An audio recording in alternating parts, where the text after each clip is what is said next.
And welcome to part 4 of the Challenger 1 tank build from emodels.co.uk with Ted here. Join us in this part as I'm putting some of the detailed parts on the upper hull assembly. It's really starting to come together now. In the last part we got the rear panel assembled and that was glued on to the lower hull. That's really about that part finished now, so we can put that to one side until we need it later on. I've carried on and added one or two parts already on this. It is quite intricate. There are some small parts, and I really would suggest that for this part of the build that you get yourself some tweezers. There's quite a few small parts. It is quite fiddly, and just take your time. Follow the instructions. If you're following this build yourself and building your own Challenger, follow the instructions. They're quite clear. All the parts are easily identified and they go on really easily. Remember though that we are building the NATO version in this, so if you're wanting to carry on and build the desert version, just follow the instructions through and go along. It's the same principle, mostly the same parts, and it's coming together. One part that I did find for this build was these headlights, if the camera can quite come into focus for us a moment. Is these headlights in here. There are a number of parts in them. It's a bit of a headlight cage assembly with the lights inside. Just take care. I would suggest that on the instructions, if you're following the instructions, I would suggest that you fit the headlights inside first and then build the cage around them. Let it all set up, let the glue go off and let it all harden, because they are quite fragile. But once they're on, they really look the part. So let's get on. Let's add a few more extra parts to this. What I'm about to do first was attach the toolbox to the upper near side rear of the hull, so things go together easily. Just give it some glue, and I did notice with this part when I dry fit it just before you came along that it slides around a little bit, even slides off onto the bench. Just put it on there, and it doesn't fit flush to the hull. It sits back. If you look on the instructions, you'll actually see it just sits a little bit back and not quite flush. So that's that on there. The tow wires. I did notice another point is the tow wires. I've already put one on this side. There's another one to go on the other side, so I'll just find it from my box. Bit of a tip of the clip.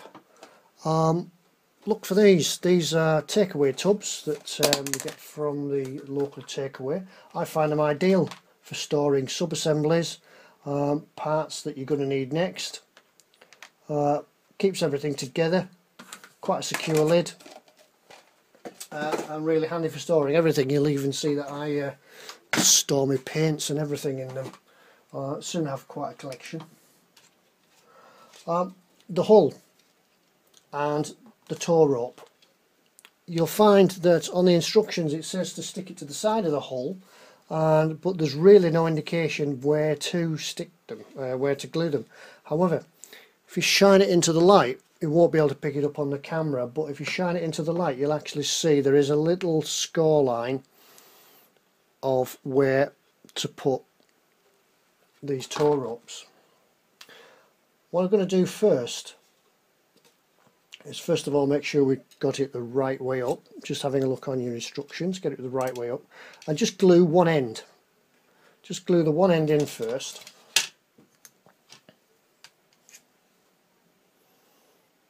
Just apply the polish cement.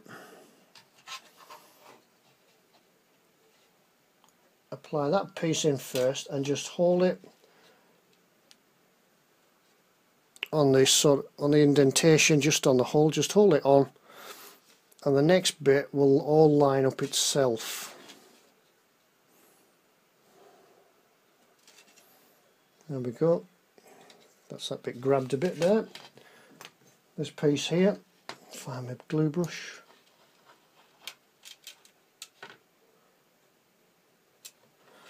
And just drop it down and it will glue itself to the hull. Now then, the cable itself is a bit wavy. It's meant to represent a big steel hawser. The cable itself's quite wavy, but the brackets would need to be in line. So just get the middle ones, just hold it in about the middle of the edge of the tank, drop a glue behind it, just hold it till it goes off. That's the first one done.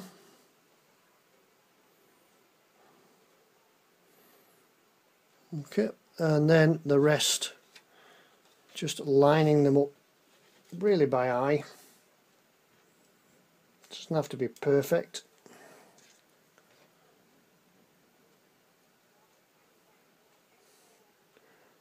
Just a drop of glue on each.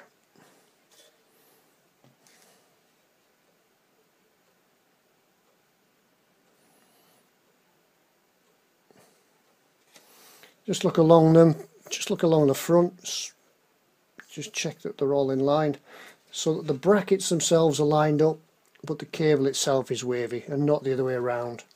Gives an impression of a big steel hawser just bolted to the side of the tank. And there we are, that's that bit done.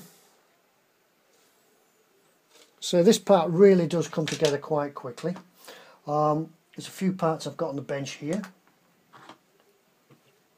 These are track maintenance tools, I understand.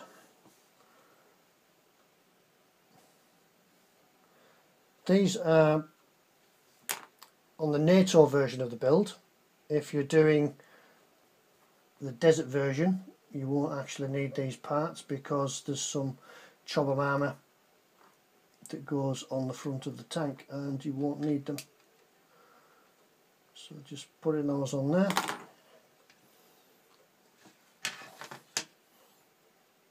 Just a drop of glue.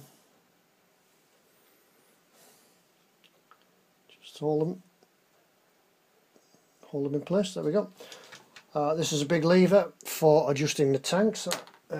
Tracks. I understand that on the front here that this would fit in there somewhere and they would use it to pull the idler wheel forward just to tension the track, so I'm told. Sort of adjusting your, as you would probably adjust the rear wheel on your push bike, just to tighten the chain. Right, we'll find the right way around for this. Just check with the instructions. Once again, as I say, this part here again is for the NATO version. There we go, that's right. Find the tweezers. Just a touch of glue. Everywhere on the hull there's a part to go. There's a little indentation mark so you can find it easily fits. Find the right place for it to go.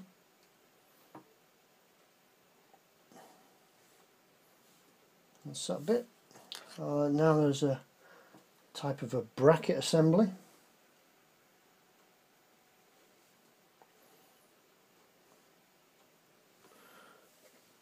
Two little locating lugs on the back to go on the two little locating holes on the front of the hull.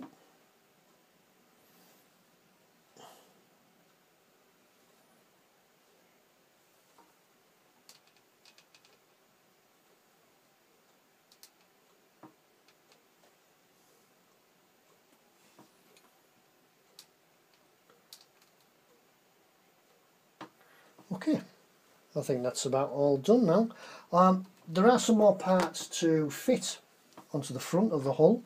There's one part here and one part here, which are actually, if you look at the part itself, part A16. If you're following this build, it's part A16. They're actually fire extinguishers.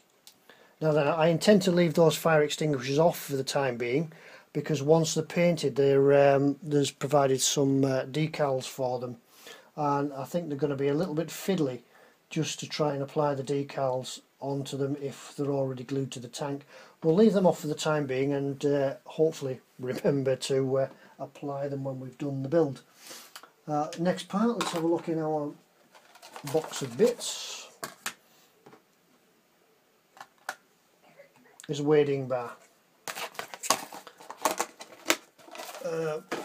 We have seen tanks going through huge puddles, I'm sure, and this is a wading bar that stops most of the water going up the hull and filling the driver's compartment. He wouldn't be a happy chappy with a compartment full of water.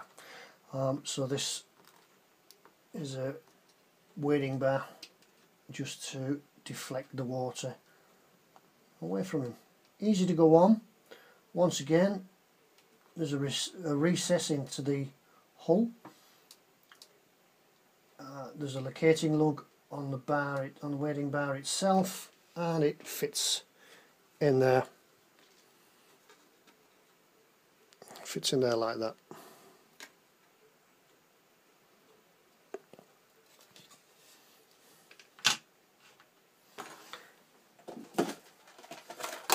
Next part,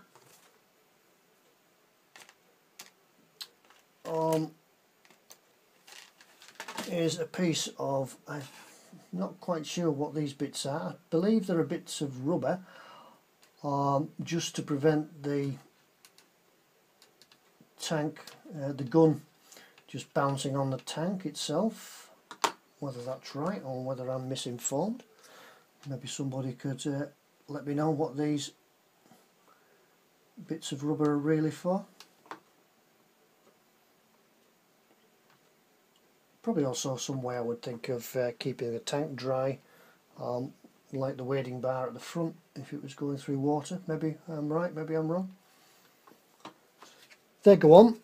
There's two sides to these.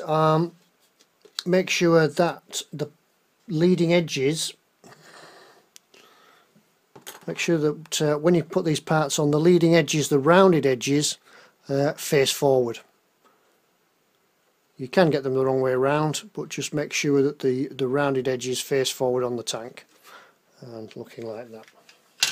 Now then, there's some more there's some tools to go on here. There's a shovel,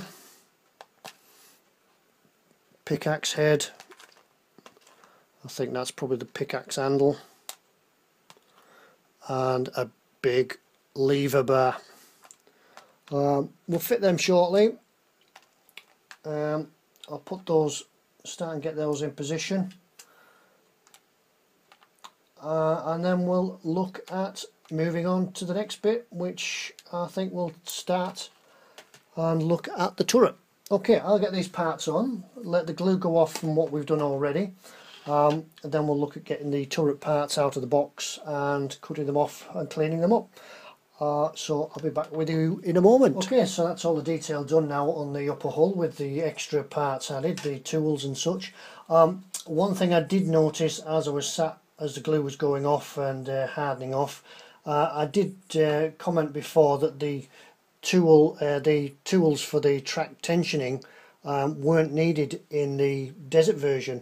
In fact they are, it's just that they're not fitted at this stage. You put the chobham armour on the front first, and then the track tools go on top of that. So I'd stand corrected, that's the point of reading the instructions as you go along.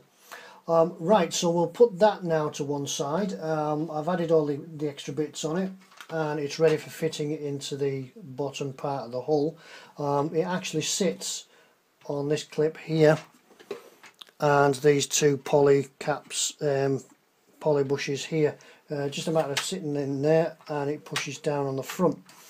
But we'll leave that for the time being. We can put that to the side, and we'll actually, for those of you who are following this, we're going to actually now skip a few steps in the instructions, as the next parts of it refer to fitting the desert armour and the desert fittings, which we're not doing, or I'm not doing on this model. I'm doing the NATO version. Also, we're leaving off the tracks. It does say in this part to add the tracks, but we'll leave them till the last stage, as we don't really need to do them yet. Plus the wheels and everything are going to come off for painting.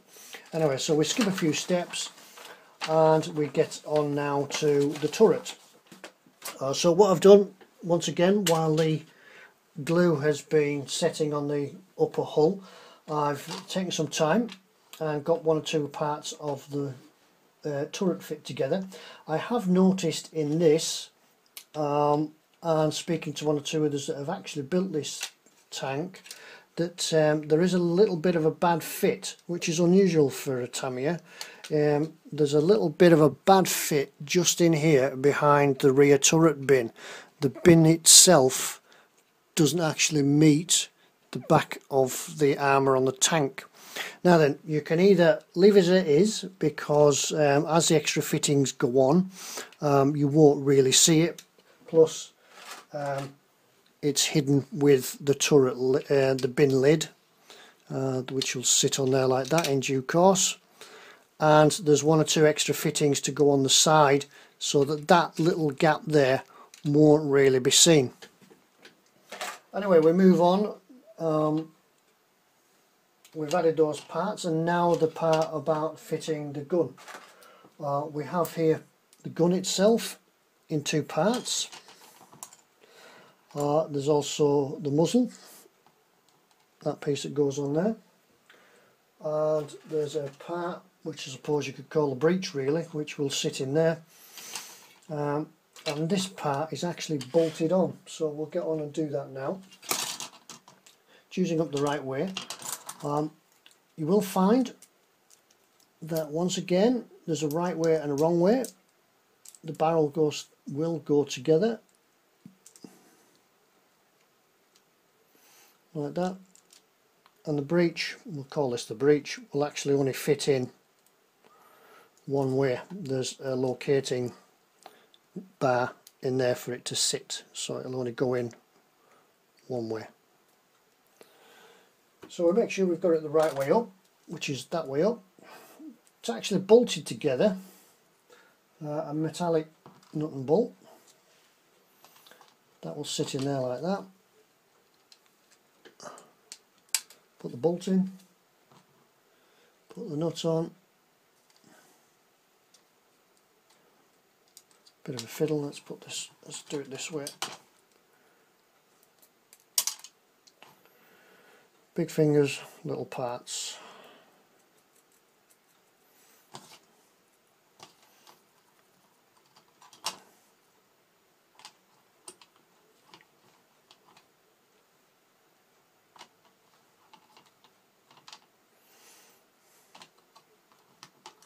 So you should follow the instruction, get to this part. There's a little part that sits in there as well that's glued in.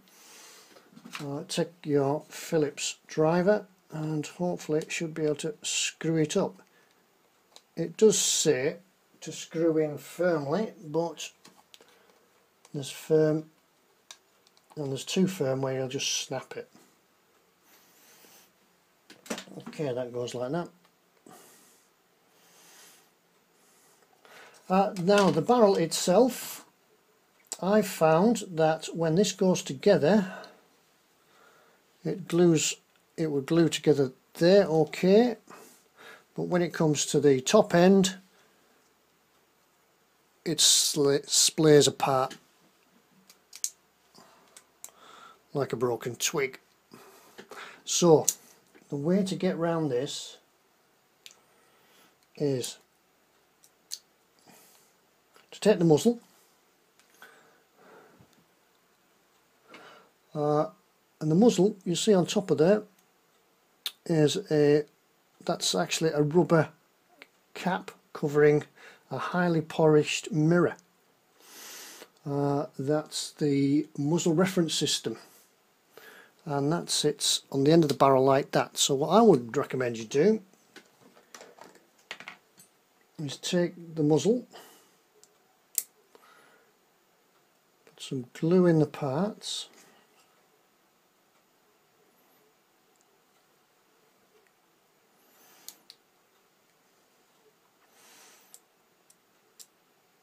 drop of glue just in the muzzle. There's only one way up. Once again, it's moulded so that it will only fit one way up, the right way. A little bit of a fiddle to get these together. And she will go, he says,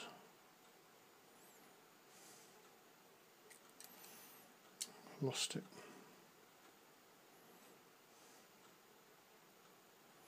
Like that. That's it. That's glued on. That's going to hold that end of the muzzle together.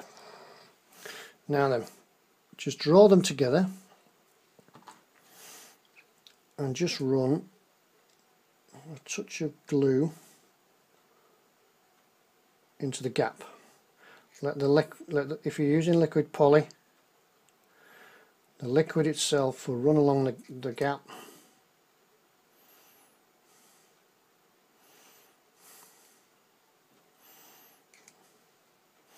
The same on the other side.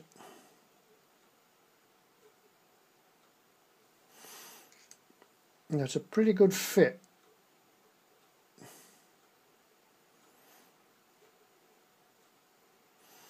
There we go. Now then, what I would do is take a couple of clamps, a couple of close pegs or something like, and just clip it together just to hold it while the glue goes off. Then that will sit in there. We'll leave it for now, otherwise we just want to make sure it's all right. Leave it for now. It can always be fit later. Just make sure, just have a look down the end just to make sure it's all lined up and it's not pushing itself apart. Now then, this is a 120mm gun. I understand it still holds the record on the Challenger 1 tank. The Challenger 1 tank still holds a record for the world's longest recorded tank kill of over 5,100 meters, which is nearly 3 miles. Apparently that was done in the desert, and the desert made it possible because of the large expanse of open space. A pretty powerful gun to do a kill at 3 miles. We have difficulty seeing anything at 3 miles, never mind knocking it out. And as I say, on this end here is the muzzle reference system, fired from the sighting port at this end of the barrel. A laser is fired to measure whether the barrel is still in position after every couple of shots. It's just measured along with a laser. As I say, there's a highly polished metal reflector in there because apparently glass wouldn't stand the shock wave from the firing gun. Anyway, that's that part done. We're looking now to put the top of the turret onto the bottom. Once again on this part, like we did, if you remember what we did with the driver's periscope, we left out his optics. We're going to put them in later after we've painted. We could do the same here. There's the commander's optics. I think it's the commander's optics in the front of the tank. We'll leave them out as well. Once again, till after we've painted that. And then that can all go together. So we've added all the parts that we needed up to here, and this is where the turret goes together. So just make sure it's all lined up. Checking again, using your instructions as a reference.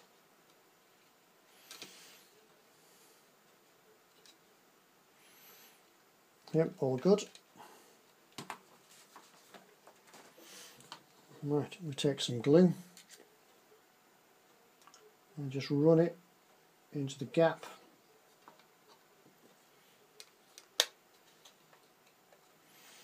Nice firm click as it all fits together nicely.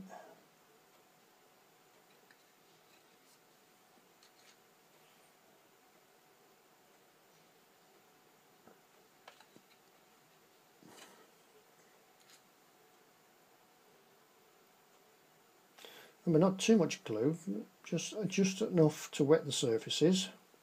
Let the glue do the work, melts the plastic, bonds it together, actually welds it together.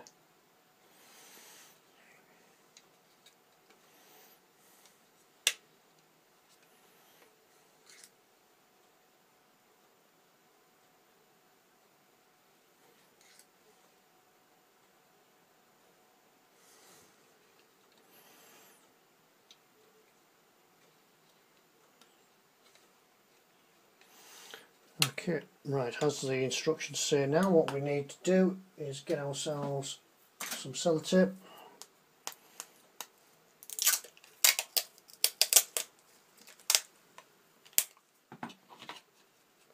and hold it together.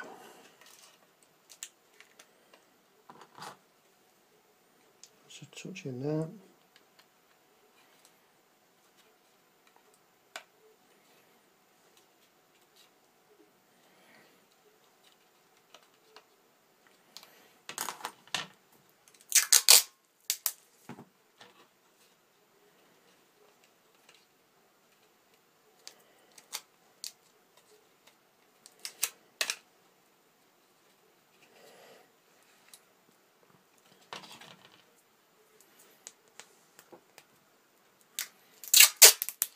Continue right round using sellotape just to clamp. Simple, cheap and effective.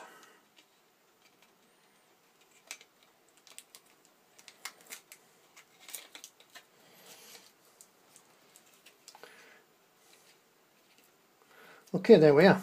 Now then, once again, just let that set, leave it to one side, let the glue go off, and in the meantime you can be having a look for your other parts. And what we will have a look at next is doing the turret bins. We can get these built. There's a number of choices. You can either choose the toolbox or the baskets. There is a basket on the front which is the camouflage bin for the camouflage net, and there's a couple of baskets. So if you get on and build those parts together, when I come back we'll have a look at putting the netting on. Okay, so that's the turret all glued together now and taped up, ready to set. I have added some of the side armour parts on the side of the turret itself, and I've also put the turret bin lid on the top, and just ready to add all the detail to it now. Now before we go, before we end this clip, I will talk about adding the turret baskets. If you decide to add the baskets rather than the toolbox, the kit provides you with some of this nylon mesh to make the basket itself. The baskets go together with a bit of a fiddle. It was probably best that I didn't video that bit actually, because there was quite a bit of swearing involved, as the parts are quite fiddly to get together. However, they do go together quite well. And then to add to these you need to put this nylon mesh on it. The instructions themselves give you some templates to cut to, and I found that doing these, it really makes your eyes go funny, because if you put the mesh on there, because of the mesh pattern on the template, it really sends your eyes out of focus. So the way I found it to do was actually take the basket, make sure it's nice and firm and all the glue's dried, put the mesh over the part where you want to cut, and taking scissors just slice the mesh to the size that you want. And there, if you cut it a little bit oversized, don't worry, because you can trim all that down after it's been glued. So there we go, that's that one there, that will be glued on there. The camouflage basket, the basket for the camouflage net is a little bit more fiddly to do, but the same principle. Just take your basket, take a bit of the mesh, put it over and just trim, and it's a lot easier than trying to cut them out from the template. Plus, if you try to cut it out on the instruction sheet itself, the mesh is a little bit like armour to try and cut through your Stanley knife, because it's pressing into the paper of the instructions, so it's a little bit easier to do it this way. Now then, putting the mesh on, it actually goes on here with liquid poly. So take some. What we're really needing to do this time is we're actually going to melt the plastic, and the mesh will actually embed itself into the melted plastic. So put a bit on,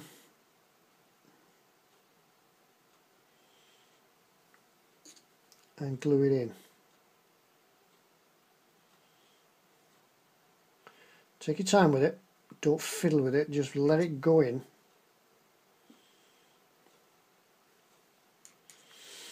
If you find it's not really working for you, try some super glue. I have tried this, I've tried it on some spare bits of plastic. It does work, it just takes a bit of time and patience, just let it go.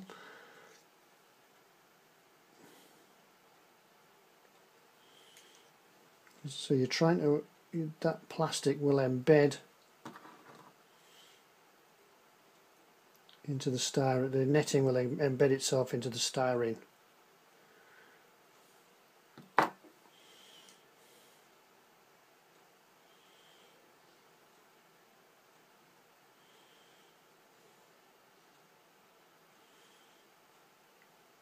There we go, that's that side on. As I say, leave the excess on for until it all goes hard, and then you can trim that off and it'll be perfect. It'll be a perfect fit. So continue doing with them, both parts, that being there, that basket there, and the camouflage net basket, that one as well. Let's try a piece of this. This is part F for the instructions. We'll go on the side.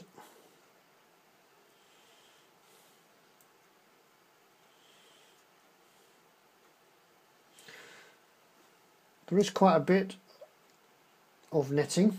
This is what's left, so there's quite a bit. So if you get it wrong, don't worry, there's plenty there to try again.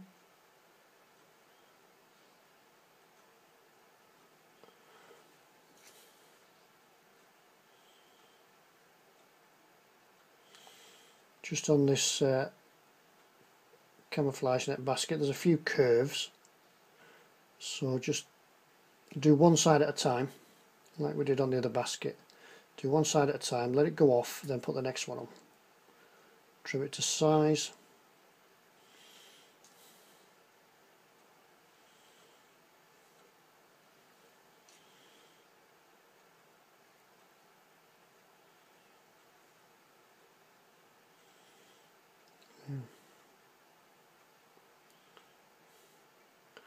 Okay, that's it for today. That's it for this video. We'll carry on and make these nets. Then if you're following this video, what you can do once you've fitted these netting on the camouflage on the baskets, we'll have a look. We'll put all the detail onto the tank, onto the turret, get it all together for next time, and then we'll look at getting it prepared for painting. And we're nearly there, nearly getting through your Challenger tank build. So thanks for watching again. This is Ted from emodels.co.uk. So thanks for watching. Look out for the next part, and please if you have a comment or any questions, please comment on our videos or like them, and we'll look forward to seeing you for the next part of our build. So I'll carry on with this and see you next time.